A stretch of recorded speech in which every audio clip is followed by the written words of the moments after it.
Let's keep on worshiping the Lord, the King of Kings and the Lord of Lords.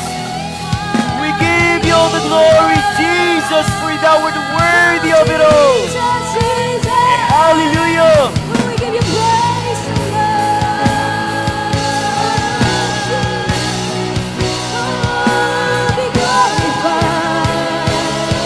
Oh, be We magnified. exalt your name, Jesus. Oh, you reign, oh God.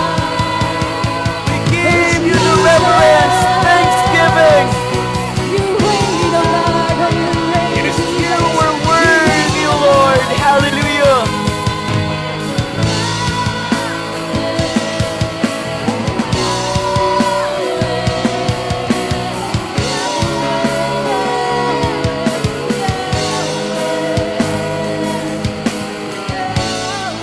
Hallelujah, Jesus. You deserve all the glory, O Lord. Hallelujah, Jesus. Hallelujah.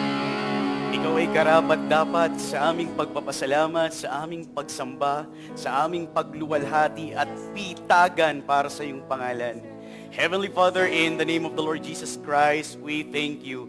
At ang puso namin ay nag-uumapaw sa pagpapasalamat sa lahat ng mabubuting bagay na iyong ginawa, ginagawa, at gagawin pa sa buhay ng bawat isa po sa amin. Kundi dahil sa iyong biyaya, kundi dahil sa iyong pag-ibig, wala kami sa lugar po na ito, Panginoon.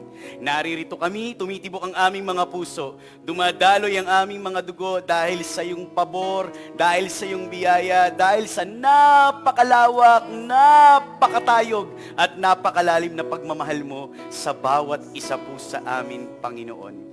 Kaya naririto kami, yung buhay na hindi mo po ipinagdamot sa amin, hindi rin po namin ipagdadamot sa iyo, kundi ibibigay po namin sa iyo ang aming pinakamahusay na paglilingkod. Marami pong salamat sapagkat sa pasimula pa lang ng iyong gawain, ipinaranas mo na po, Panginoon, ang iyong pagkilos. At alam po namin, hindi ka patapos, Panginoon. Mula simula hanggang matapos ang gawain po na ito, marami kang inihanda sa bawat isa na buong pusong tatawag sa iyong banal na pangalan. Hindi kami uuwi na walang daladalang mga patotoo na nanggagaling po sa iyo, Panginoon. Lord, ikaw po yung nakakaalam ng kalagayan ng bawat isa po sa amin. Kilala mo po lahat ng pinagdadaanan po namin. Kilala mo po ang bawat isa sa amin, Panginoon. Lord, ang dalangin po namin sa mga kapatid po namin na mayroong binabaka, pinagdadaanan, na iba't ibang uri ng sakit at karamdaman na pang pisikal. Yung iba hindi nakaka-attend dahil sa binabaka po nila sa kanilang body. Lord, ang dalangin po namin, touch each and every one of us na mayroong hindi mabuting kalagayan sa aming pangangatawan. Ikaw po ang engineer ng aming pangangatawan. Kaya alam mo kung may nagmamalfunction sa labas at loob ng aming pangangatawan. Lord, ang dalangin po namin, touch each and every one of us, and we declare healing and deliverance, complete deliverance sa aming pangangatawan in the mighty name of the Lord Jesus Christ. Sa aspetong mental and emotional, Lord, palambing naman po. Ikaw yung nakakakita kung sino po sa mga kapatid po namin yung nakakaranas ng mental battles, mental tortures, Panginoon. Panic attacks, anxiety, depression.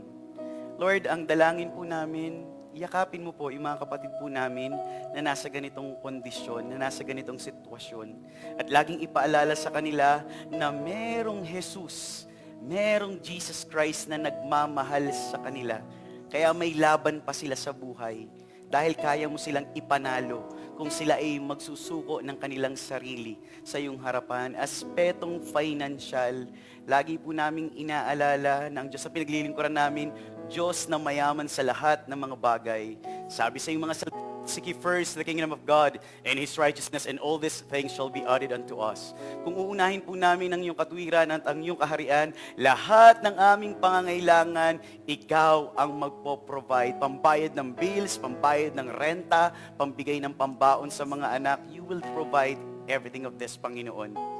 Aspetong relational, familial. Sino man po sa mga naririto yung may problema, sigalot sa loob ng kanilang tahanan, away ng mag-asawa, anak sa magulang, magulang sa anak, magkakapatid. Lord, anumang basag kaya mong buuin. anumang gusot, kaya mong plantsahin, kaya mong ayusin ang sitwasyon sa loob ng aming tahanan.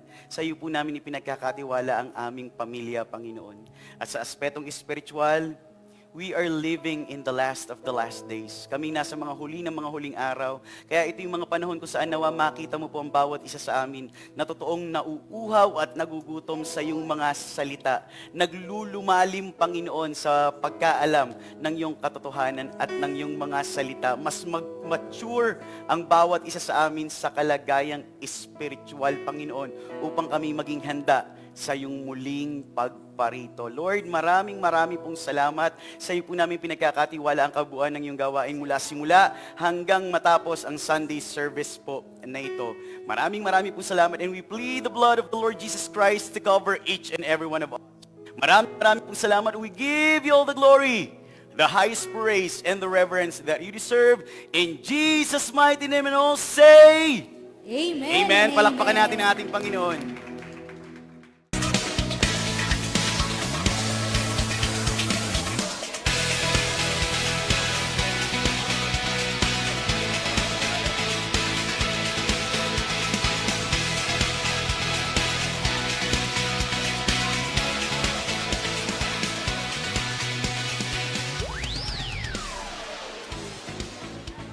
Yan, hallelujah, praise the Lord. Pwede bang batiin mo muna yung katabi mo sa kaliwa at sa kanan ng nakasmile? Sabihin mo sa kanya, blessed morning. Yeah, morning pa naman, wala pa namang noon. Praise the Lord. So alam niyo mga kapatid, I was actually torn between 3 messages. Sabi ko, alin kaya sa mga messages na ito yung i-deliver ko para sa aking schedule for today? Kasi 3 yung nakalagay na message sa aking puso. So after praying to the Lord, after na manalangin sa Panginoon, ibinalik ako ng Panginoon sa kung ano yung basic. So when I say basic, that doesn't mean na this message is the least sa lahat ng mga message na pwede nating mapakinggan. Ang katotohanan, kabaligtaran nga. This is basic, itong message na i-deliver ko today, but ito yung pinakapuso ng gospel. Minsan kasi kung ano yung basic, yun yung madalas na nababaliwala, nakakalimutan ng maraming Christians. So allow me to deliver the Word of God sa umagang ito. Sabihin ng lahat, plano. Praise the Lord, or plans. Naka-off pala yung aking clicker. Ayan, plans or plano. Bawat isa sa atin, meron tayong kanya-kanyang plano. Siguro after ng Sunday service na ito, pag uwi nyo mamaya, bago kayo umuwi, may plano kayo na mag-SM. Yung iba sa inyo, pag uwi ninyo ng bahay, may plano kayong maglaba or balikan ninyo yung ibinabad nyong labada. Or di naman kaya yung iba sa inyo, may planong hindi umattend dapat sa araw na ito. Pati pala yung pinagpaplanuhan, yung hindi pag-attend sa gawain ng Panginoon. Pero praise the Lord kasi napagtagumpayan natin yung ating mga sarili at nandito tayo ngayon sa gawain ng Panginoon. Kaya deserve mong sabihin sa iyong katabi, kaliwa at kanan, congratulations! Praise the Lord. Dahil nakarating tayo at tagumpay tayong nakarating sa gawain ng ating Panginoong Jesus. At lahat tayo, magaganda yung plano natin para sa ating mga sarili. Walang tao na nasa healthy mind, nasa maayos na katinuan, nasa maayos na kaisipan, yung magpaplano para sa ikasasama ng kanyang sarili. Lahat tayo ang pinaplano natin para sa ating sarili ay puro magaganda, puro mabubuti. Pero gaano mang kaganda yung plano mo para sa sarili mo, para sa pamilya mo, para sa mga taong mahalaga sa buhay mo at para sa future mo, mananatili pa rin namang may pinakamagandang plano sa lahat ay ang Diyos. Maraming magagandang plano ang Lord sa buhay ng bawat isa sa atin. Kaya kapatid, kung wala kang maayos, wala kang talagang organisadong plano for yourself, lagi mong tatandaan si Lord maraming plano sa buhay mo. Ang ganda nun, pinagpaplanuhan tayo ni Lord. At lahat ng pagpaplano niya para sa buhay ng bawat isa sa atin is para sa ikabubuti natin at hindi para sa ikasasama. Yung truth pa lang na ang Diyos may magagandang plano sa atin, di ba parang dapat makita na natin na napaka-blessed na natin sa bagay na yon. Bakit? Sino ba tayo para pagplanuhan ng Diyos ng magagandang bagay? Pero yon, may plano ang Diyos sa buhay ng bawat isa sa atin. Amen. Kaya nga merong Jeremiah chapter 29 verse 11 na favorite i-quote ng maraming Kristiyano at maging ng mga hindi Kristiyano. Sabi sa Jeremiah 29:11, I know the plans that I have for you, declares the Lord. They are plans for peace and not disaster, plans to give you a future filled with hope. Napakaganda po niyan. Sabi diyan, alam ko ang aking mga plano para sa iyo, deklarasyon ng Panginoon. At ang mga plano ko para sa iyo ay kapayapaan at hindi para sa ikapapahamak mo. Ang mga plano ko sa iyo ay para sa kinabukasan mo na punong-puno ng pag-asa. Jeremiah 29:11 is not just true for the prophet Jeremiah. Hindi lang yan totoo para kay Jeremias. Totoo din yan sa bawat isa sa atin na patuloy na sumusunod sa kalooban ng ating Panginoon. Amen. Pero lagi nating tatandaan kung paanong ang Diyos, maraming magagandang plano sa atin. Si Satan, hindi nagpapatalo. Kahit sa beginning pa lang, talagang talunan na naman talaga siya. Ayaw niyang patalo, marami rin siyang plano sa buhay natin. Pero hindi magaganda. Iba yung napakaraming plano ng Lord sa buhay natin at iba rin yung plano ni Satan sa buhay ng bawat isa sa atin. Sabi sa John chapter 10, verse 10, a thief, yung thief na tinutukoy dyan ay si Satan, the enemy, the adversary. Sabi dyan, a thief comes to steal, to kill, and to destroy. Si Satan daw, ang plano niya sa buhay natin ay para tayo pag nakawan ng pamilya mo, patayin ka, patayin ang pamilya mo, wasakin ka, puksain ka, wasakin ang pamilya mo. Yan yung plano ni Satan sa atin. Yan nakakulay pula. But the Lord Jesus Christ said, but I came so that my sheep will have life and so that they will have everything they need. Magkaiba yung plano ng Lord sa buhay natin at iba rin yung plano ng kaaway sa buhay natin. But the fulfillment, yung katuparan ng plano ng kaaway at plano ng Diyos, alam niyo kung kanino nakasalalay? Nakasalalay sa atin. Kung kaninong plano yung gusto mong ma-fulfill sa buhay mo. Mga kapatid, kanino pong plano yung gusto nyong ma-fulfill sa buhay nyo? Plano ng Diyos o plano ng kaaway? Siyempre, plano ng Diyos. May gusto po ba dito ang plano ng kaaway yung ma-fulfill or magkaroon ng katuparan sa kanyang buhay? Walang nasa maayos na kaisipan yung pipili na ang gusto niyang ma-fulfill sa buhay niya ay yung kulay pula. Ang gusto natin yung kulay yellow. Yung mga plano ng Diyos yung gusto nating ma-fulfill sa ating buhay. Plano ng Diyos, plano ni Satan. Yung fulfillment ng alinman sa dalawang magkaibang plano na yan ay nakasalalay kung kanino ka. Kung kanino tayo nakikipag-cooperate. Ang tanong, in these final hours and in these final days, kaninong plano ka nakikipag-cooperate? Sa plano ba ng Diyos or sa plano ni Satan sa buhay mo? Tayo po ang nakakaalam niyan sa ating mga buhay kung kanino tayo nakikipag-cooperate. Pero nawa, sa plano po ng Diyos tayo makipag-cooperate para yun yung ma-fulfill or magkaroon ng katuparan sa ating mga buhay. Now, let's go back dun sa magagandang plano ng Diyos sa buhay natin.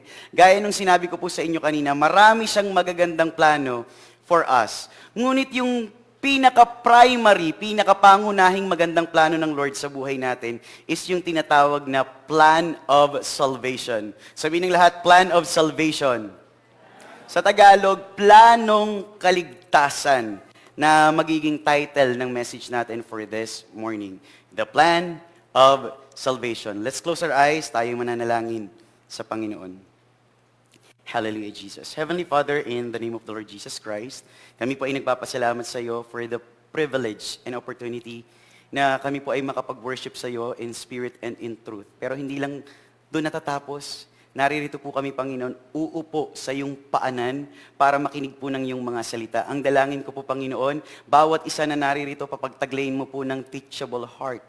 Puso na maamo na handang tumanggap ng mga benepisyo na nanggagaling sa pagtuturo ng iyo pong mga salita, Panginoon.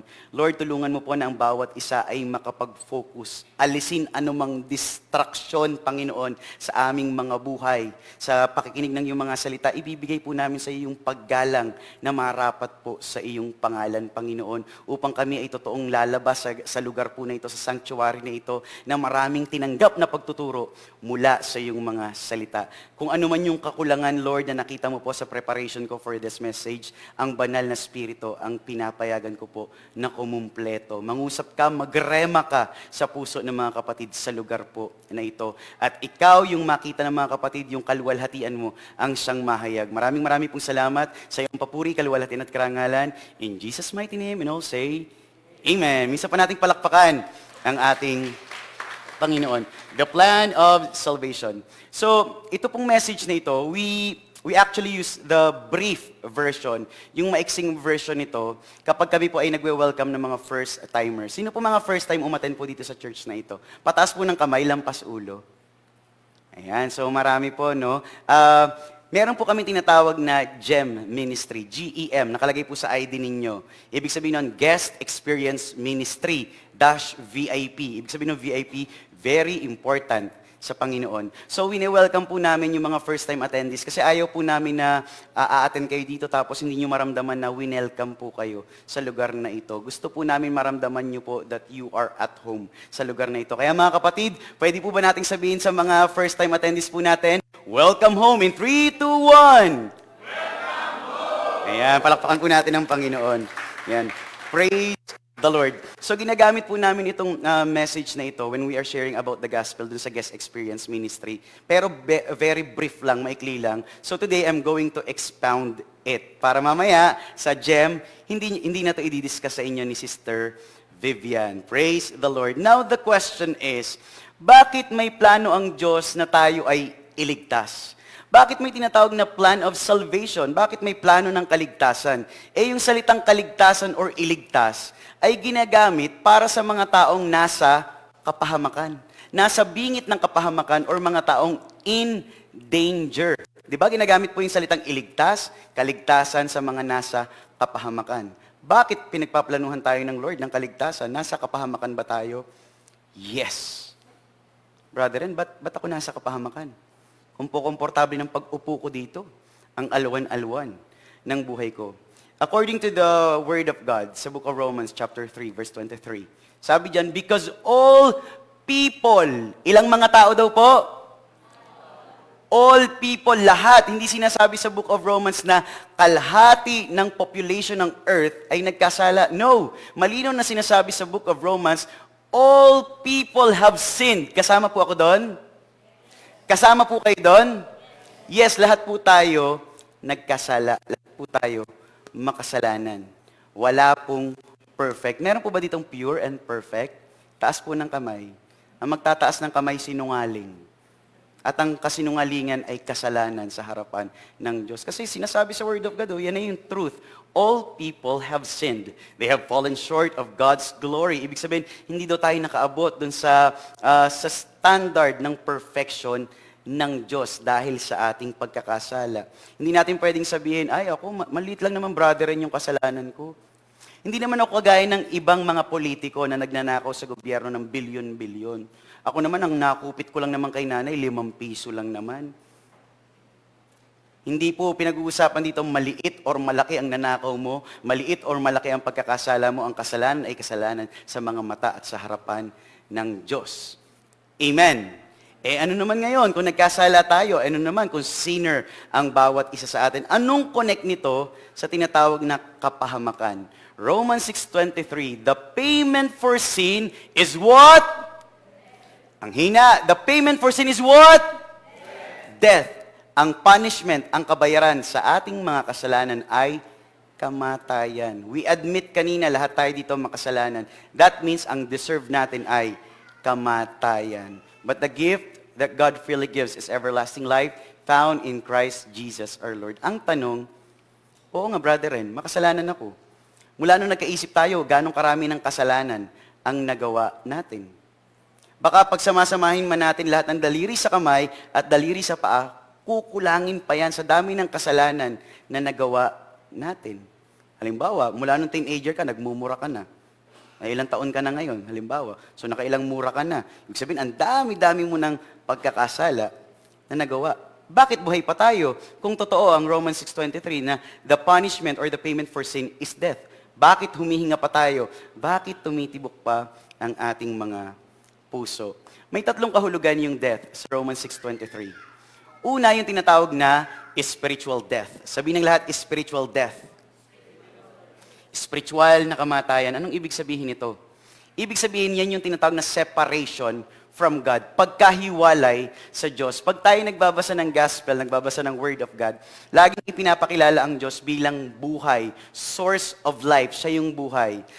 Dahil lang gusto natin mabuhay sa pagkakasala, ayaw natin sa kabanalan ng Diyos, ayaw mong umaten sa Bible study, ayaw mong umaten sa church every Sunday, ayaw mo ng mga bagay na may kinalaman kay Lord, ang gusto mo yung kasalanan, humihiwalay tayo sa Diyos, papalayo tayo ng papalayo sa source ng life, sa source ng buhay. And because of that, buhay tayo sa kalagayang pisikal, pero patay tayo sa kalagayang spiritual. Why? Kasi ang layo-layo na natin dun sa source of life. Dahil sa kasalanan na ating nagagawa. Buhay tayo, nagtatrabaho, nag-aaral, humihinga, tumitibok ang puso, but spiritually, we are zombies.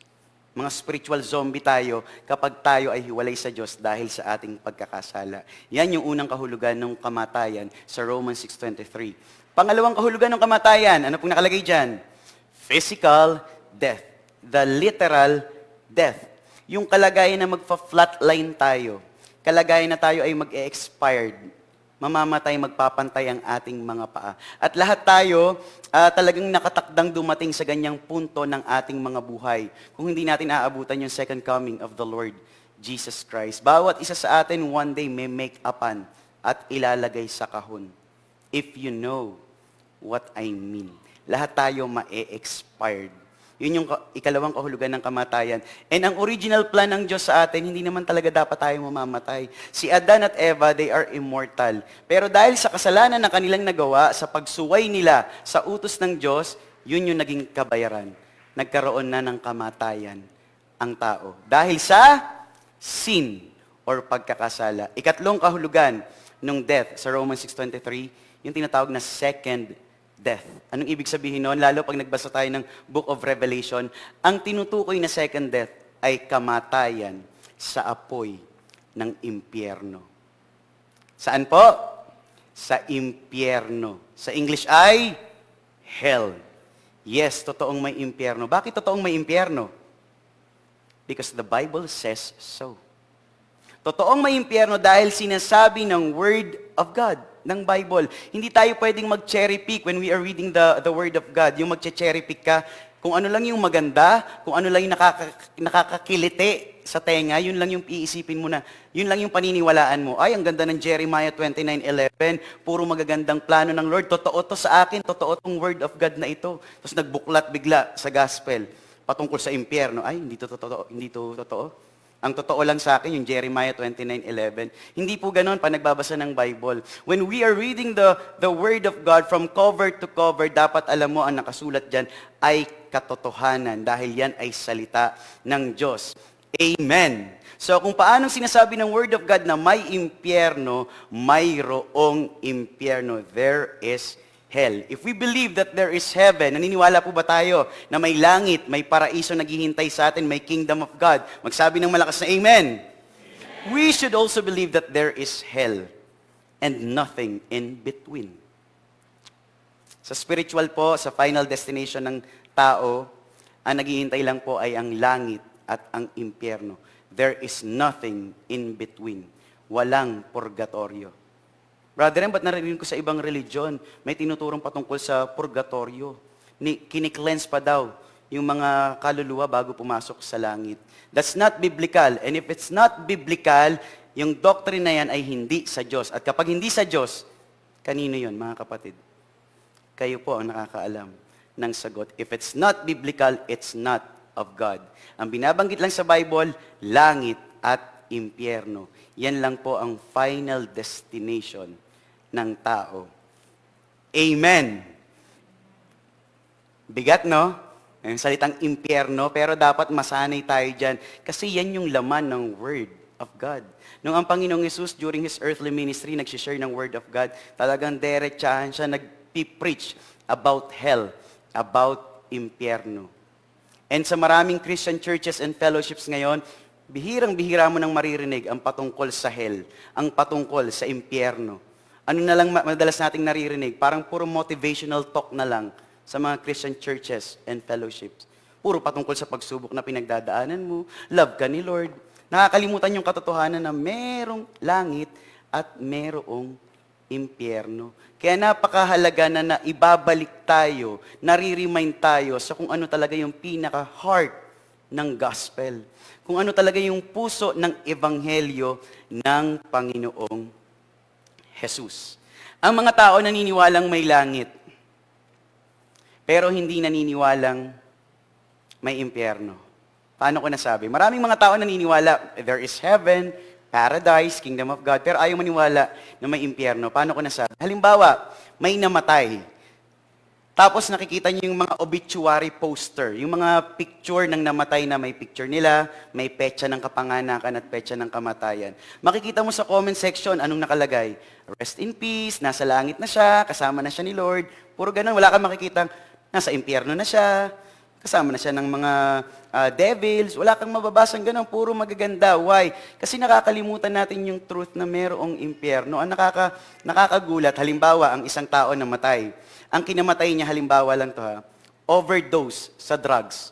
Namatay kasi na-overdose sa illegal drugs, prohibited drugs.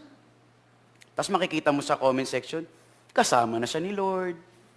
Nasa langit. How? How come? Paano nakapangyari yun? Kasi nakakalimutan natin, meron nga palang hell.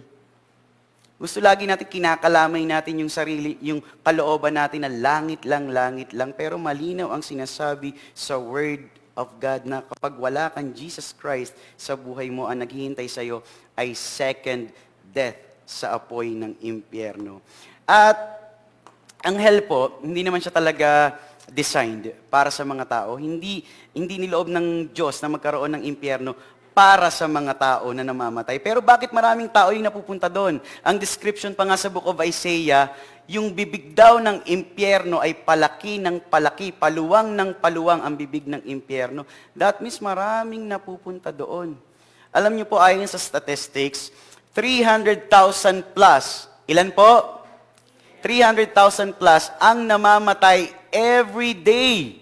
Hindi po to weekly, araw-araw. So today, Sunday, 300,000 plus ang namamatay. Mapalad tayo, hindi tayo kasama sa 300,000 plus. Sa 300,000 plus na yun, ilan kaya dun yung sa langit na punta? Ilan kaya sa 300,000 plus na yun yung may Jesus Christ sa kanilang buhay? At ilan sa 300,000 plus na yun yung walang Kristo nung sila ay binawian ng buhay. Ang impyerno po, hindi po yan dinisign ng Diyos para mapunta dyan ang mga taong namamatay. Pero bakit sila doon napupunta? Ayon sa Word of God. Is it because gusto ng Diyos na doon sila mapunta? No. Hindi po natin alam, wala po tayong idea kung gaanong kalungkot ang puso ng Diyos every time na may kaluluwang napupunta sa impyerno. Kung paano ang isang kaluluwa na nagsisisi sa kanyang kasalanan, sabi sa description sa Bible, buong langit nagse-celebrate. Imagine niyo yung lungkot ng Diyos kapag may isang kaluluwa na napupunta sa impyerno. Hindi gusto ng Lord na may sino mang taong napupunta sa impyerno. Pero bakit sila doon napupunta? Si Lord ba yung may gusto? No. Sa bawat kaluluwang napupunta sa impyerno, ang pumili nun ay sila mismo. Sila ang pumili kung ba't sila napupunta sa lugar na yon. Sila yung nagdala ng kanilang sarili sa lugar na yon dahil pinili nila yon nung sila ay nabubuhay pa dito sa ibabaw ng lupa. Nung nasa lupa sila, inaabot sila ng Diyos. Kaya alam nyo, walang sino mang tao na nandun sa impyerno yung sasabihin sa Lord, Lord, hindi mo ko inabot. Hindi mo ko naalala. No. Lahat ng tao inaabot ng Diyos. Pero tayo yung maraming alibay. Tayo yung maraming itinatanggi. Tayo yung maraming idinadahilan para hindi tayo mapalapit sa Diyos. Nung last time na nag-conduct ako dito ng Speaking with Confidence training, merong isang attendee dito nagtanong, chinat niya ako habang nagdi-discuss ako. Brother Ren, paano yung mga nasa remote area? Paano yung mga nasa liblib na lugar, mga nasa bundok, nasa mga isla, na hindi naabot ng kabihasnan, ng internet, paano sila maliligtas? Kung sinasabi natin na kapag wala kang Jesus Christ, sa impyerno ka mapupunta, paano sila? Paano sila maabot ng Word of God? Ang sagot ko sa kanila ng mga nandito, lagi nating tatandaan, walang imposible sa Diyos. Nasaan ba ang Diyos? Nasa langit. Mas mataas pa yung kinaroroonan ng Diyos kaysa sa Jupiter, kaysa sa Pluto, or anumang heavenly bodies na nandyan. Nasa pinakamataas siyang lugar, pero naabot niya yung bawat isa sa atin. That means walang lugar dito sa ibabaw ng earth na hindi kayang abutin ng Diyos. Kung paano niya aabutin yung mga nasa remote area, hindi na natin problema yon. Pero kaya silang abutin ng Panginoon. Amen. Minsan nag-iisip tayo, gusto kong mag-mission para maabot sila ng Word of God. There is nothing wrong about that. Pero ba't kailangan mo pang lumayo? Kung sa mismong lugar mo naman, pwede kang mag-share ng Word of God. Sa sarili mong subdivision, sa sarili mong pamilya, sa mga kapitbahay mo, lumalayo ka pa ng malalayong lugar, samantalang sa lugar kung saan ka itinanim ng Panginoon, ang daming kaluluwang napapahamak. Magmi-mission ka sa malayo, tapos kapitbahay mo, makikita mo, may tarpaulin, patay na. Hindi mo na share ng Word of God. Samantalang nilagay ka pala ng Lord doon kasi ikaw pala yung mag-share sa Kanya ng Word of God. Amen? Bigat po, no? Praise the Lord. Yung mga nasa impyerno, inabot sila ng Diyos, pero sila yung maraming idinadahilan sa Diyos. Sila yung maraming alibay sa gawain ng Diyos. Pag ini-invite mo, attend ka sa sa Sunday, church tayo sa Sunday. Ay, hindi, may gagawin ako, may lalabahan ako, may gala ako. It's as if parang, minsan sinasabi pa, sige, pag may time ako. Sige, pag hindi ako busy. Na para bang yung pagdalo sa gawain ng Panginoon ay tira-tira lang. Sa mga time na meron tayo, naririnig po ba natin yung mga sarili natin kapag ganun yung sinasabi natin sa pakinig ng Diyos? Pag ini-invite tayo sa gawain ng Panginoon. Kaya yung mga nasa lugar kung saan may pagngangalit ng ngipin, sila yung dahilan, sila yung pumili kung bakit sila naroroon at hindi ang Diyos. Tayo po ba, marami po ba tayong dahilan kapag ini-invite tayo sa Bible studies, sa gawain ng Panginoon, tayo po yung nakakaalam at ang Diyos. Doon sila napupunta dahil ayaw nila sa lugar kung nasaan ang Diyos. Alam nga naman pag namatay ang isang tao, ipilit ng Lord na dalhin siya sa langit yung kaluluwa niya. Ayaw niya nga sa Diyos Nung ini-invite siya sa Bible study nung buhay pa siya, hindi. Nagiinuman kami dito. O, pag nilagay siya ng Lord sa langit, anong gagawin ng taong yun? Magtatanong, Lord, may MP dito? May Red Horse dito, Lord? Kaya doon sila napupunta sa lugar na yun yung pinili nila. Kaya alam niyo po, mapalad tayo, meron tayong church. Masaya po ba kayo, merong Church of God Parian? Magsabi ng malakas na Amen. Amen. Praise the Lord. Hindi po lahat ng bansa mapalad na nakakapag-celebrate ng Sunday worship. May mga bansa na, alam niyo po, North Korea, China, laging underground yung mga gawain ng Panginoon sa kanila.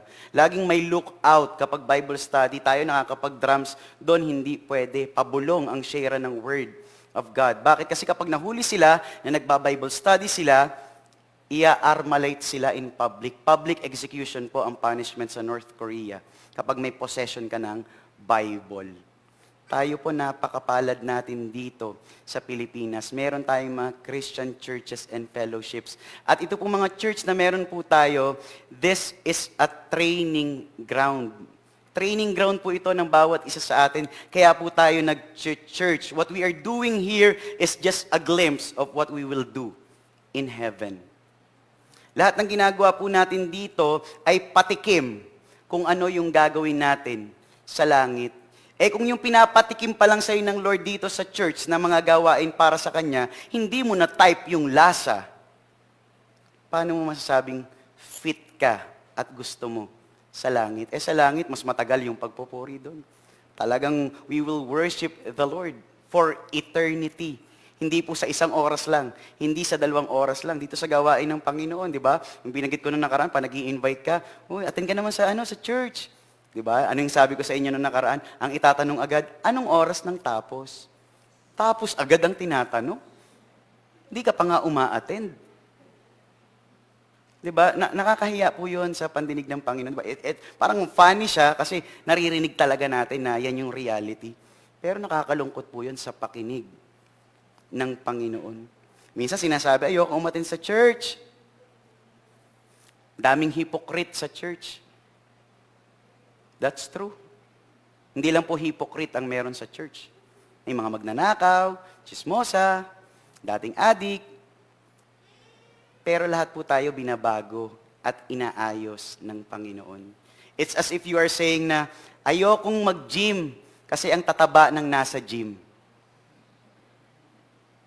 Ganun po yung parang analogy niya. Praise the Lord.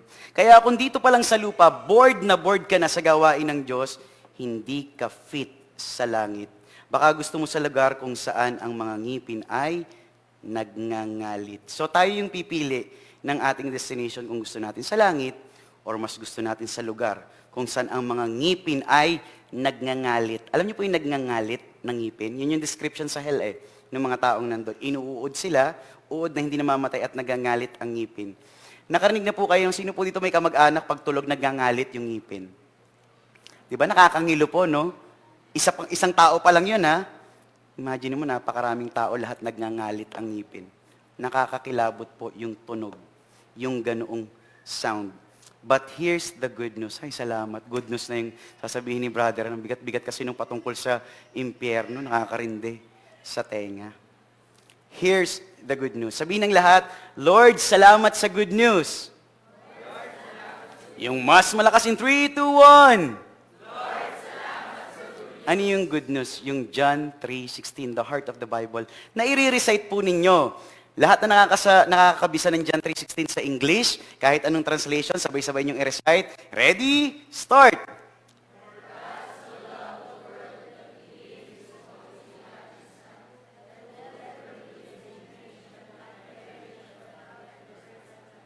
Ayan. Sa mga nakakabisa naman po sa Tagalog, ready, start!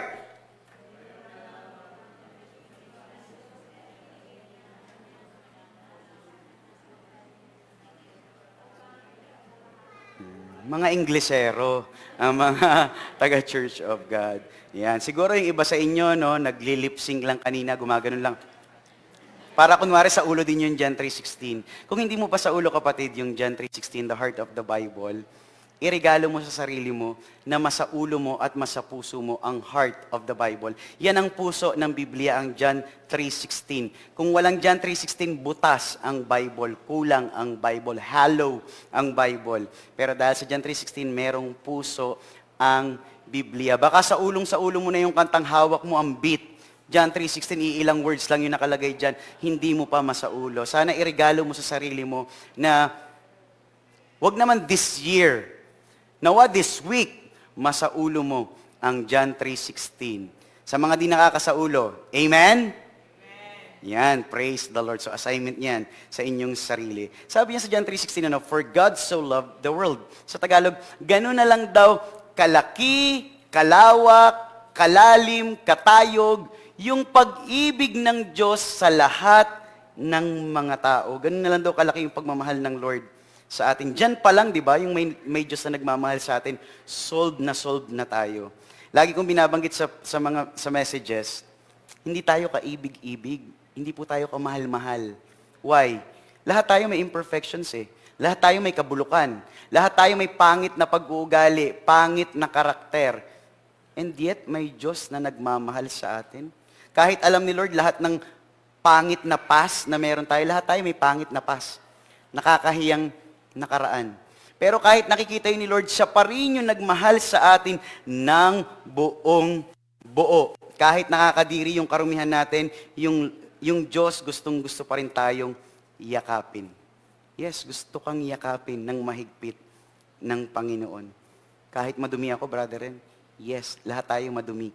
Pero si Lord willing na yakapin tayo. Minsan tayo nga, namimili pa tayo kung sino lang yung yayakapin natin 'Di ba? Pero si Lord, anumang asim, anumang bantot ng ating kasalanan, handa siyang yakapin tayo. Sabi sa Isaiah chapter 64 verse 6, we are all dirty with sin. We and all. Tayo daw lahat ay madumi dahil sa ating kasalanan. Even our good works, kahit yung akala nating mabubuting gawa natin, they are not pure according to the word of God. They are like blood-stained rags. Sila'y gaya yung gawa natin. Yung ating pamumuhay ay gaya sa defiled na basahan, maruming basahan. We are all like dead leaves. Our sins have carried us away like wind. Balik tayo sa John 3:16. Sabi pa dyan, He gave His only begotten Son. Sino po dito may mga anak? Taas po ang kamay, lampas ulo. May mga anak. Madami po no, na mga magulang na naririto. Papayag po ba kayo na isa sa inyong mga anak, sa may mga maraming anak, o higit sa isa, papayag po ba kayo, isa lang naman sa anak ninyo, ibibigay ninyo yung buhay. Babawian ng buhay yung anak ninyo, ang kapalit, ang mabubuhay ay rapist, chismosa, magnanakaw, addict. Papayag po kayo sa mga magulang? Hindi po. Pag may nagsabi dito, ako, brother and payag ako, hypocrite. Hindi yan totoo. Bakit ka papayag na mamatay ang anak mo or sino mang loved ones mo para sa isang taong hindi mo naman kakilala at masama pa yung pamumuhay? Pero ang Ama na nasa langit, ibinigay niya si Jesus Christ, ang Panginoong Hesus, yung napapos sa krus, na bugbog, nasugatan, nalatayan, He was mocked para sa atin na mga makasalanan. Tayo yon, yung mga adik, chismosa, tayo po, tayong lahat yon. Amen. Pero kung tayo yung nasa kalagayan ng Ama na nasa langit, hindi natin kayang gawin yung bagay na yun. We cannot do that. Pero ang Ama na nasa langit, ibinigay niya ang Panginoong Jesus. And this world did not accept Him. Sabi sa Word of God, He came unto His own, but His own received Him not. Ibinigay ang Panginoong Jesus para sa mga tao, pero hindi siya tinanggap ng mga tao. Nasa sinapupunan pa lang ng kanyang ina, nasa sinapupunan pa lang si Jesus Christ ni Maria, rejection na ang natatanggap ni Jesus Christ. Hindi pa siya isinisilang, di ba? Wala nang tumatanggap sa kanila doon sa mga bahay panuluyan. Hindi pa man niya nararanasan ang earth bilang nasa katawang tao, puro rejection na ang naranasan ng Panginoong Hesus hanggang sa kamatayan. He was rejected, despised, mocked, tortured, and finally crucified to death. But He rose on the third day. Sabi sa Isaiah chapter 52, verse 14. Yan pong verse na yan ay isang prophetic verse. Sabihin ng lahat, prophetic verse. Pag sinabing prophetic verse, may tinutukoy sa verse na to na personality na wala pa naman sa panahong yan.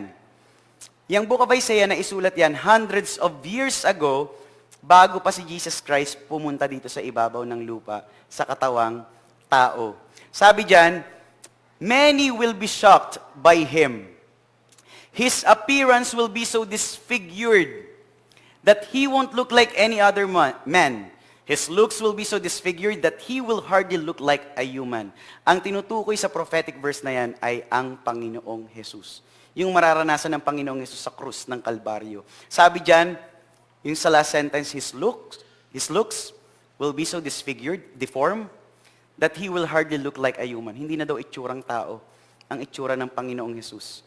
Doon sa torture na kanyang naranasan, yung napapanood natin sa Passion of the Christ, wala pa po yun. Kasi yun lang yung inaalaw na graphic na itsura sa television.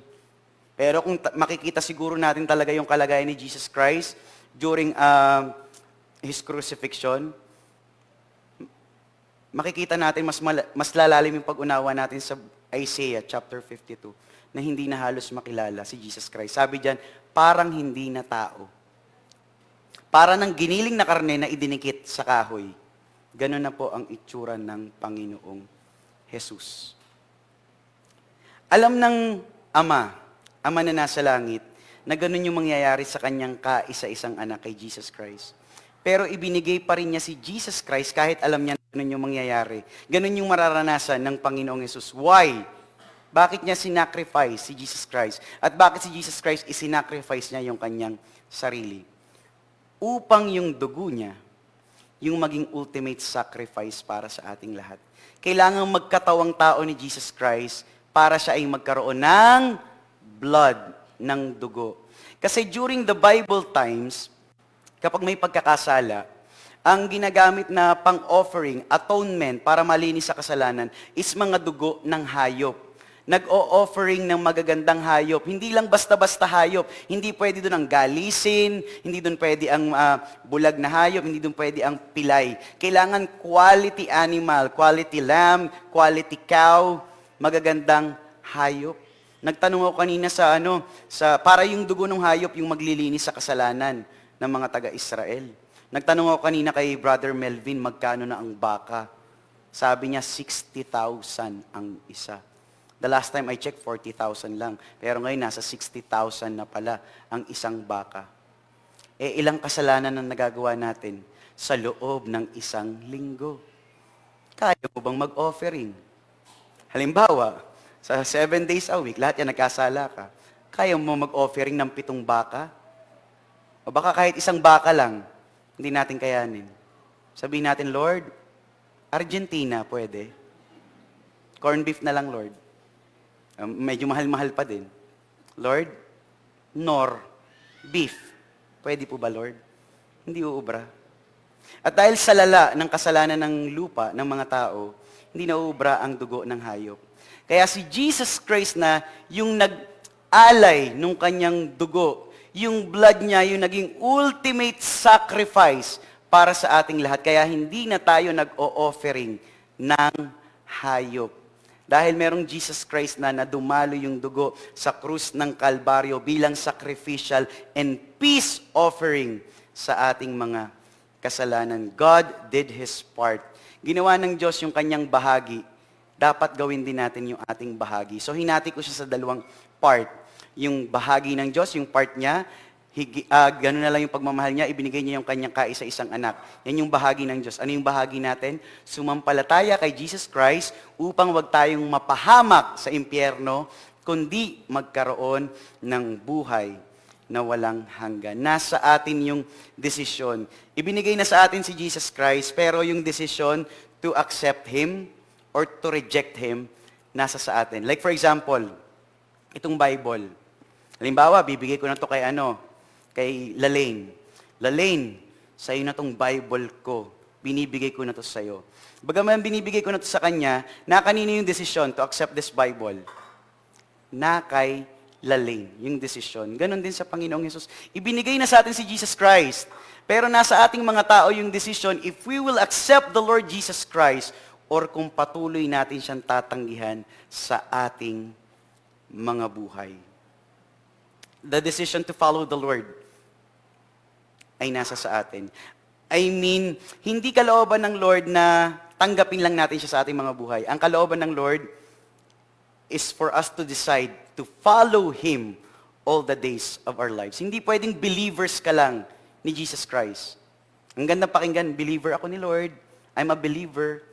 But the question is, are you a follower of the Lord Jesus Christ? Maraming believer naniniwala kay Jesus. Sabi sa Word of God, if I'm not mistaken, sa book of James, kahit si Satan, believer siya, naniniwala siya kay Jesus. Pero hindi siya follower ni Jesus Christ. So hindi sapat na believer lang tayo ni Jesus Christ, pero hindi man tayo follower.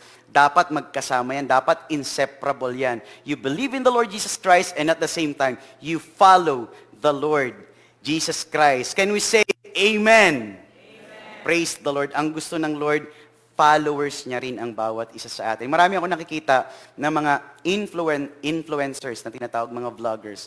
Diba? Doon sa mga reels nila, nakikipag-usap sila sa mga ordinaryong tao. Sabihin nila, oh, follower mo ba ako? Check nga natin social media mo. Pag naka-follow ka sa akin, pag follower kita, bibigyan kita ng 1,000. Nakakapanood po kayo ng ganong video.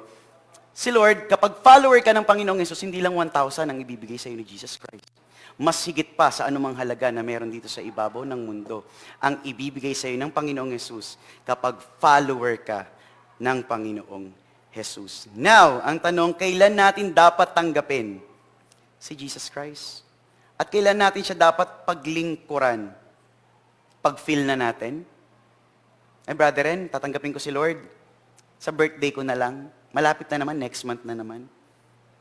Tatanggapin ko si Lord siguro, brother, rin sa New Year na lang, para fresh start.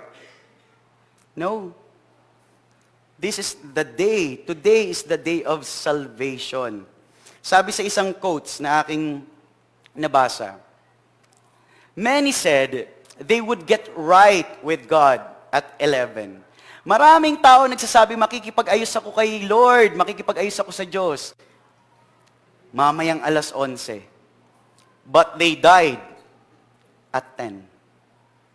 Nabawian sila ng buhay ng alas 10. Kung nagigets nyo yung ibig sabihin ng quotes na yan.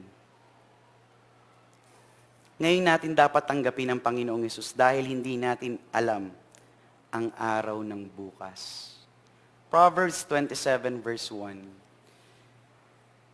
Do not boast about tomorrow. Sa Tagalog, huwag mong ipagyabang ang araw ng bukas. Why? For you do not know what a day may bring. Dahil hindi daw natin alam ang mangyayari sa araw ng bukas. Hindi tayo sure kung buhay pa tayo sa araw ng bukas. Kahit ako, hindi ko pwedeng sabihin, ay sure ako, buhay pa ako bukas. Kasi nagsishare ako ng Word of God eh. Kasi ako yung nakalagay sa ako yung naglilid ng outreach department, buhay pa ako, sure ako. No. Hindi ko sure kung buhay pa ako sa araw ng bukas. Pwedeng ito na pala ang last preaching ko. Mamaya mamamatay na pala ako. Kaya pala niloob ng Lord na plan of salvation ang i-share ko. Hindi natin alam ang mangyayari sa araw ng bukas. We should not brag about tomorrow. Mga kapatid, I've been preaching this message, the plan of salvation, siguro 100 times na or mahigit pa. Sa iba't ibang pagkakataon, sa iba't ibang lugar, sa iba't ibang mga tao. And this message, this will always be my favorite sermon na i-preach. Why? Because this is the heart of the gospel. Ito talaga yung puso ng ebanghelyo ng Panginoong Jesus. And actually, I just preached this message last Saturday lang. Last Saturday pala. Kasi Saturday pala kahapon.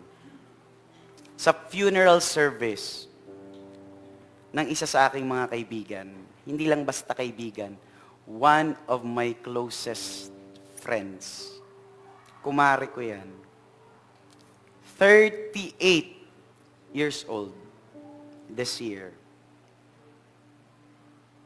Bata pa. Biglaan yung kanya naging kamatayan. But the good news is, alam nyo, wala akong guilt, walang bigat sa loob ko. Why?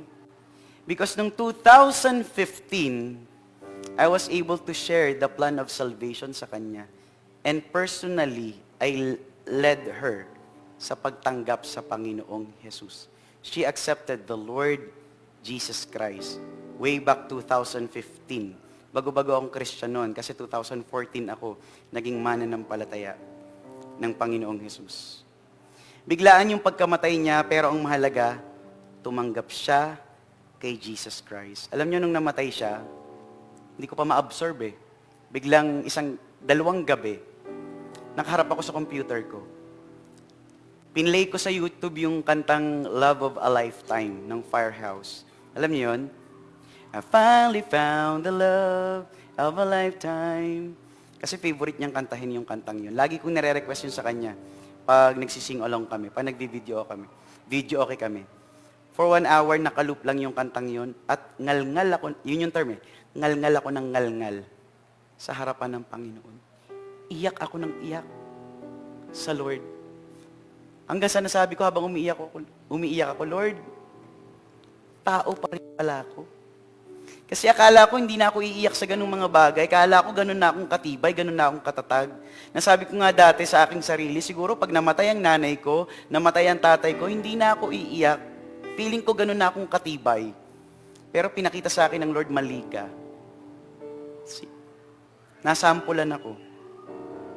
Grabe yung iniyak ko sa Panginoon nun. Doon ko nakita, Lord, tao pa rin pala ako. Kasi bilang leaders ng church, mga leaders ng church na naririto, lagi natin pinapakita na yung facade natin, yung panlabas natin, laging strong, laging matibay. Pinipili namin na maging matibay. Why? Kasi nilulook up to kami nung mga taong ipinagkatiwala sa amin ni Lord. Kaya minsan kahit mahina kami, kailangan naming magmukhang matibay. Pasimula kay Pastor Dennis. Sa lahat ng leaders ng Worda, leaders ng mga ministry, lahat yan may kanya-kanyang pinagdadaanan. Minsan kasi tayong mga members, gusto natin tayo lang ini-encourage. Pero alam niyo po ang mga leaders ng church, nangangailangan din sila ng encouragement. Nangangailangan din sila ng pangangamusta. I was crying to the Lord and I needed that release. Alam ng Lord, kailangan kong i-release yung bigat na meron ako. Bakit ako umiiyak? Sa langit naman siya napunta, tumanggap siya kay Lord. Umiiyak ako, why? Dahil tao ako. The Lord reminded me of that truth. Kaya pag tayo nasa gawain ng Panginoon, kapag alam mong gusto mong umiyak sa Panginoon, pour it out to the Lord. Huwag mong pigilan, iiyak mo sa Panginoon. Gusto ng Lord na i-release mo yan sa Kanya. And after niya, alam nyo, ang gaan-gaan. Pag sa Panginoon ka umiiyak, iba yung gaan, iba yung comfort na nanggagaling sa Panginoon. Nakarang Wednesday, fellowship kami ni Sister Vivian, ni Kuya Michael. Kasi this past few weeks, nanghina din ako. Diba kung titingnan nyo, parang ang strong-strong naman ni Brother El, lagi nasa gawain, no? Yun lang yung dapat makita kasi nasa leadership ka eh. Pero nanghina din ako, kaya may mga revival nights, hindi na ako uma-attend. Tapos nalaman ko si Sister V, si Kuya Michael, leaders ng church, under spiritual attack din, meron ding pinagdadaanan ng hihina din. Doon ko nakita, ay hindi to pwede, pare-pareho kaming mahihina. Pare-pareho kaming lagapak, pare-pareho kaming bagsak, kailangan bumangon. At doon ako nakipag-ayos sa Lord. Sabi ko, Lord, kailangan ko tumayo para sa mga kapatid sa pananampalataya. Kasi kailangan naming magpalakasan. Kaya dapat kinakamusta din natin yung mga nasa circle po natin, yung mga leaders po natin, kamustahin din po natin kasi hindi natin alam yung pinagdadaanan po nila. Another story, so biglaan yung pagkamatay ng aking kaibigan. Alam niyo ang kagandahan dyan, I was able to preach the message, the plan of salvation. Wala naman talagang plano na mag-funeral service dyan. Sabi ko, igagrab ko yung opportunity, kailangan magbida-bida ako dito. Kailangan maibida si Lord sa lugar na ito. So sabi ko, hindi alam nung asawa, nag-prepare na ako ng tribute video, nag-collecta na ako ng mga pictures niya. Tapos, pagpunta namin doon, sabi ko sa asawa, mag-funeral service tayo. In-explain ko kung ano yon. Sabi ko, mag-share ako ng Word of God, Plan of Salvation, magpe-play ako ng video tribute, nag-prepare ako, tapos mag-eulogy tayo, magsasalita lahat ng mahal sa buhay nung friend namin, kung ano yung magagandang quality na hindi nila makakalimutan. And alam nyo po, siguro almost 50 souls, 50 people sa lugar na yan, tumanggap sa Panginoong Jesus because of that funeral service. Palakpakan po natin ating Panginoon. Grab every opportunity na ibinibigay sa atin ng Panginoon. Another story, before the pandemic, nagkaroon kami ng high school reunion. Meron ako isang classmate na babae, kinausap niya ako, siguro dahil alam niya nag-church ako, nag-open siya, nag-confide siya ng kanyang pinagdadaanan nilang mag-asawa. Ren, lagi kami magkaaway ng asawa ko, di na maayos yung relationship namin. Bangayan. Sabi ko, pag may pagkakataon ka, try mong umattend sa church. Ano mang gusot sa pamilya mo, kayang plantsahin ng Lord. Ano mang basag sa relasyon mo sa asawa mo, kayang buuin ng Panginoon. Try mong umattend sa gawain ng Lord. Sabi niya, sige rin, pag may pagkakataon ako, a-attend ako dyan sa church. Lumipas ang isang taon, nawalan ako ng balita sa kanya. Hanggang sa nalaman ko na lang yung classmate kong yon, deads na. Alam niyo kung paano namatay? Sa loob ng kanilang bahay. Sa iisipin nating pinaka-comfort zone natin, safest place for us. Nagwawalis lang daw dun sa loob ng bahay, may live wire daw, nadali, na kuryente, namatay. Alam niya ba na that day, babawian siya ng buhay? No! Alam niya that day, maglilinis siya ng bahay, aasikasuhin niya yung kanyang mga anak, aasikasuhin niya yung kanyang mga asawa. Hindi niya alam na that day, sa mismong bahay niya, dun pala siya mamamatay. Ganan dumating ang kamatayan sa buhay ng isang tao. Kaya napaka-importante na tayo ay laging handa. We really cannot brag about tomorrow. Kaya bawat pagkakataon na ibinibigay ng Lord sa bawat isa sa atin, ginagrab natin. At hindi sinasayang lalo yung pagtanggap sa magagandang plano niya, including the plan of salvation na ini-offer niya sa bawat isa sa atin. Brethren, how to do that? Paano tanggapin ang Panginoong Jesus sa aking buhay? Very simple. As simple as ABCD. Ginagamit din namin yan sa GEM. Accept the Lord Jesus Christ. Tanggapin mo siya sa buhay mo bilang Panginoon, sariling tagapagligtas. Believe na siya ay napako sa krus, namatay at nabuhay na mag-uli after 3 days. Confess lahat ng kasalanan mo, lahat ng kahinaan mo, ilatag mo sa harapan ng Panginoon. And decide to follow the Lord Jesus Christ 24/7 without holidays and without day offs. Yung decision to follow the Lord Jesus Christ, hindi yan tuwing Sunday lang. Dapat araw-araw yan ng ating mga buhay. Brethren, hindi ako marunong mag-pray. Hindi ko alam yung mga words na dapat kong sabihin. Mamaya po, I will guide all of you sa prayer of acceptance. Panalangin ng pagtanggap. Repeat after me po ito. Ako po yung maglilid. Uulitin nyo yung mga sinasabi ko using your mouth. When you pray, always use your mouth. Huwag mong isipin na, baka kasi yung mga sinasabi ko sa prayer, marinig ng kaaway, baka mapurnada. No!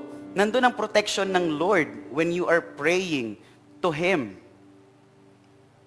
Kaya always use your mouth when you are praying to the Lord. Mas powerful kapag meron talagang verbal declaration. So repeat after me ito, bagaman ako po yung nangunguna sa prayer, ipagpalagay ninyo na this is your personal prayer to the Lord. Huwag lang sa nguso, dapat manggagaling sa puso. Sa gagawin nating pananalangin mamaya. Kahit sa matatagal ng Christians, mga dati ng Christians dito, pwede kayong sumabay. Why? Matagal ko nang inaccept si Jesus Christ sa aking buhay para ma-remind tayo about our first love sa Panginoon. Na minsan nakakalimutan na natin. Hindi na natin maalala yung unang kilig nung na-encounter natin si Jesus Christ sa buhay natin. Hindi na natin maalala yung unang kilabot nung naranasan mo yung first love kay Lord. Hindi mo na maalala yung fire nung dating ikaw. Nung una kang tumanggap sa Panginoong Jesus. Kaya maganda, you can do this, pwede ka sumabay sa prayer para ma-remind ka kung sino yung tinanggap mo sa buhay mo at ano yung naranasan mong first love mula sa Panginoong Jesus. Minsan kasi, yan yung naisasantabi natin. Kaya this moment, pwede tayong mag-recommit sa Panginoon. Rekindle your fire and relationship with Him and do this wholeheartedly. Romans 10, verses 9 and 10. If you declare that Jesus is Lord and believe that God brought Him back to life, you will be saved. By believing you receive God's approval and by declaring your faith, you are saved. Pag nagawa natin ito, ligtas na tayo sa kapahamakan sa apoy ng impyerno. Not because Jesus is the key to heaven. Jesus is not the key to heaven. Lo? Pinagsasabi nito ni Brother Ren. Jesus is not the key to heaven. He's not a tool. Jesus is heaven. Amen. May napanood akong analogy, a real video. Sabi dun, kung papipiliin ka sa dalawang idea ng heaven. Unang idea, langit. Maganda, yung diniscribe sa Bible, paraiso. Walang kahirapan, walang polusyon. Maliwanag. Tapos nandun lahat ng mahal mo sa buhay. Nandun lahat ng kaibigan mo. Ang saya-saya. Pero wala si Jesus. Another idea, andun si Jesus, andun ka, masaya, paraiso, pero wala doon yung iba mong kaibigan. Wala doon yung iba mong mahal sa buhay na walang Kristo sa kanilang buhay. Alin yung pipiliin mong langit? Pag ang pinili po natin is yung nauna, hindi natin nauunawaan ang tunay na kahulugan ng langit. Because Jesus is what? Jesus is heaven. Mamaya po ililid ko po kayo sa prayer of acceptance. Bibigyan ko po kayo ng cue kung sasabay na po kayo sa prayer mamaya. The plan of salvation. This message wraps up our salvation stories. Kasi yun yung theme natin for this month. Sa pinasimulan ni Pastor, kay Brian, ni Kuya Jerome, Brother Jerome. The plan of salvation wraps up our salvation stories. Because without the message of the plan of salvation, the salvation story is hollow. Ibig sabihin kulang kapag wala ang plan of salvation. At lahat tayo may kanya-kanyang salvation stories. Lahat tayo may kanya-kanyang kwento ng kaligtasan. Kung paano tayo iniligtas ng Lord sa kapahamakan. At yan yung kwentong meron tayo na gustong-gusto ni Lord na i-share din natin sa iba. Only kung sa kwento ng salvation story mo, alam mong si Kristo ang bida at hindi ikaw. We have our salvation stories not because we are good, but because God is. We have our salvation stories not because we are good, but because God is good. We have our salvation stories not because we first loved God, but because He first loved us. Uulitin ko, binanggit ko na rin yan sa preaching ko noon. Ano lang yung ambag natin sa salvation stories na meron tayo? Sa tingin nyo, ano yung ambag natin sa salvation stories na meron tayo? Alam nyo kung ano yung ambag natin? Ano yung contribution natin? Yung pagiging makasalanan natin. That's why Jesus saved us. And because Jesus saved us, dahil iniligtas ka na ng Panginoong Hesus, sabi mo nga sa iyong katabi sa kaliwa, bago ka na. Bago ka na ha, new. Hindi magbago ka na. Ayan, bago ka na. Dahil iniligtas ka na ng Panginoong Hesus, sabi mo naman sa kanan mong katabi, fresh ka na. Dahil iniligtas ka ng Panginoong Hesus, sabi mo naman sa mga nasa likuran mo, ang bango mo na. Dahil nilinis na tayo ng ating Panginoong Hesus. Hindi na tayo basahan, pinaputi na tayo ng dugo ng ating Panginoong Hesus. Isaiah 1:18, mga panghuling verse. Come on now, let's discuss this, says the Lord. Though your sins are bright red, they will become as white as snow. Though they are dark red, they will become as white as wool. Kahit gaano daw katingkad ng pagkapula ng ating mga kasalanan, ng ating karumihan, kaya daw tayong paputiin ng ating Panginoong Hesus. At yung dugo niya yung maglilinis sa atin. Last verse na aking ipa-flash. We will read the heart of the Bible. Ano nga ulit yung heart of the Bible na verse? John 3:16. Babasahin natin ito using a personal point of view approach. Tayo po tayong lahat. Tayo po kayong lahat. Basahin mo yan kahit sa mahinang paraan. Ng buong puso. Naka-ano yan? Naka-personal point of view. Yang verse na yan.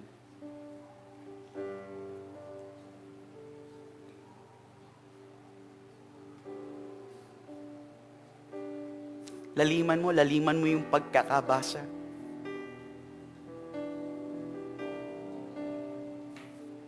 Minsan nakala natin wala nagmamahal sa atin. Hanap tayo ng pagmamahal sa ibang mga lugar, sa ibang mga tao. Pero may Diyos pala na ganun na lang yung pagmamahal sa atin, sa'yo. Na ibinigay ang kanyang kaisa-isang anak upang sa aking pagsampalataya huwag akong mapahama kundi magkaroon ako ng buhay na walang hanggan. That's the plan of salvation.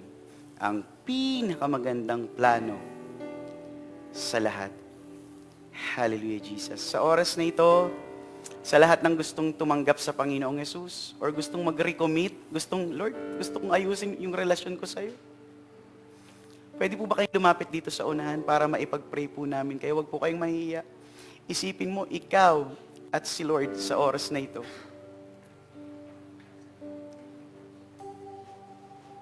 Ang Espiritu ng Diyos ay nangungusap sa ating mga puso. Sabi sa Word of God, huwag mong papagmatigasin ang iyong puso. hanggat nararanasan mo pa yung conviction from the Lord, follow the leading of the Holy Spirit sa iyong buhay.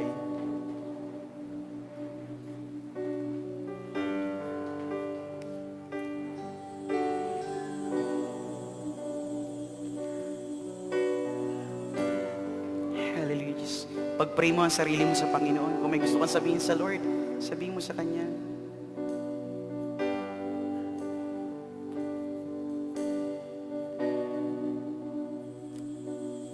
Lumalapit, nagsusumamo, ninanais, banal na presensyo mo. Inaasam na ika'y maranasan. O Diyos, puso ko'y katagpuin. Lumalapit, nagsusama mo. Lane ministers, pwede na po natin ipag-pray ang ating mga kapatid. Banal na presensya mo. Inaasam na ika'y maranasan. O Diyos, puso ko'y katagpuin. Ang pagmamahal mo ay walang katulad. Sa buhay ko ay kailanman di nakulang. Ako'y namamangha sa'yong kadakilaan. Itatanghal kita, O Diyos, ikaw lamang. Ang pagmamahal mo ay walang katulad. Sa buhay ko ay kailanman di nagkulang. Ako'y namamangha sa'yo. Kadakilaan, itatanghal kita, O Diyos, ikaw lamang.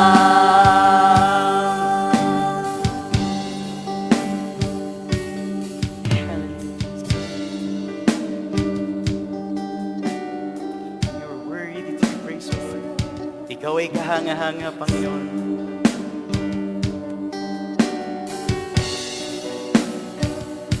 Kahanga-hanga ang iyong katapatan, ang kabutihan mo ay walang hanggan. Ikaw, Jesus, ang matibay na sandigan. Hindi ako bibiguin kailan pa man. Ang pagmamahal mo ay walang katulad. Sa buhay ko ay kailanman di nagkulang. Ako'y namamangha sa'yo. Kadakilaan, itatanghal kita, O Diyos, ikaw lamang. Ang pagmamahal mo ay walang katulad. Sa buhay ko ay kailanman di nagkulang. Ako'y namamangha sa'yo. Kadakilaan, itatanghal kita, O Diyos, ikaw lamang.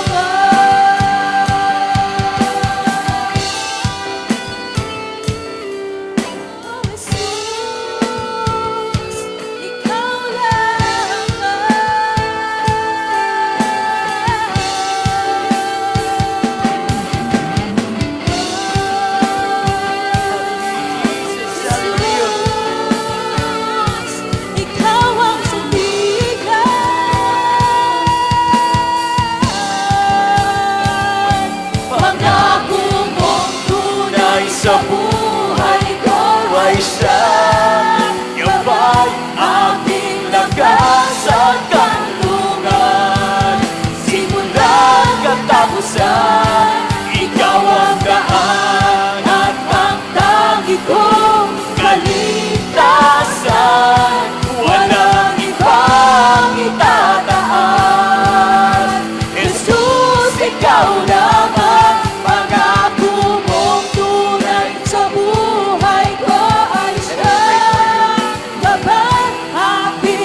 buhay ko ay kailanman di nagkulang.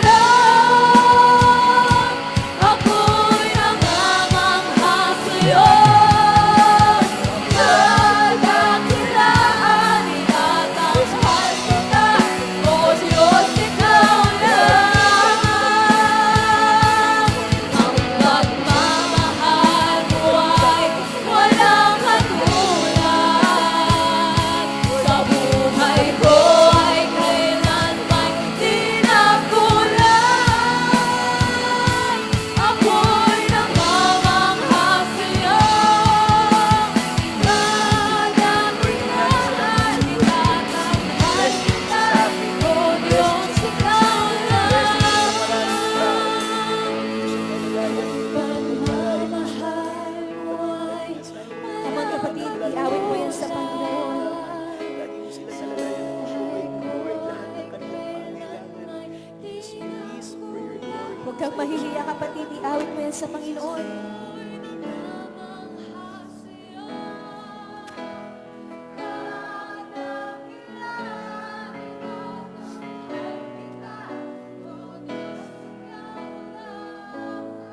Minsan pa yung awitin kapatid. Ang pagmamahal mo ay walang katulad.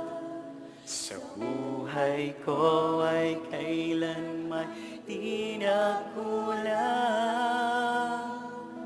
Ako'y namamangha sa'yong kadakilaan. Itatanghal kita, O Diyos, ikaw lang. Pwede bang awitin mo sa Panginoon? Ang pagmamahal mo ay walang katulad, Panginoon. Walang katulad, Lord. Sa buhay ko ay kailanman di nagkulang. Ako'y namamangha sa'yong kadakilaan. Itatanghal kita, O Diyos, ikaw lang. Minsan mo pang awitin sa Panginoon. Ang pagmamahal mo ay walang makagagaya sa pag-ibig mo, Panginoon. Never kang nagkulang sa bawat isa sa amin. Di nagkulang. Ako'y namamangha sa'yong kadakilaan. Itatanghal kita, O Diyos, ikaw lang. Pwede bang for the last time? Ang pagmamahal mo ay Walang katulad. awitin mo galing sa puso, kapatid.